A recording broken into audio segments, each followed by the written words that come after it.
Rima Hassan n'est pas une menace. Several advocacy groups are calling on the federal government to explain why Canada refused the entry of a European member of parliament into the country. French-Palestinian politician Rima Hassan was supposed to come to Montreal and take part in a conference on Palestinian issues, and another on the rise of the far right and fascism. It was a very large trip here to meet with primarily people who engage in Palestine solidarity work and organizing. Her political party, La France Insoumise, says she was initially approved for an electronic travel authorization, but that authorities followed up a day before she was set to travel to inform her that her request was being reviewed. La France Insoumise says the review stems from Hassan's previously denied entry into Israel and complaints linked to her pro-Palestinian stance, including criticism of Israel.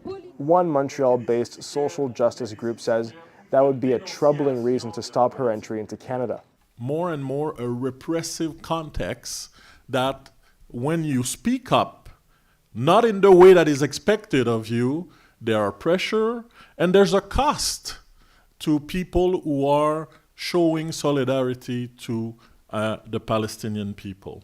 On social media, the Center for Israel and Jewish Affairs welcomed Canada's decision, and Jewish advocacy group B'nai B'rith also praised the move, saying it provided information to the Canada Border Services Agency.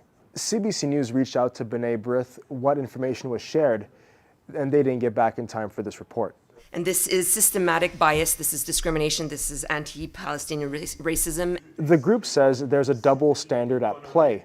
In late February, Quebec's education minister said it was worrying that Israeli military members gave talks at subsidized Jewish schools in Montreal. They could easily enter with no problems at all, whereas a democratically elected member of parliament from France, Rima Hassan, cannot enter and give a conference to consenting adults. We find that that's completely hypocritical. Canada's Border Services Agency says an individual's border or immigration information is kept private and refused to provide more details.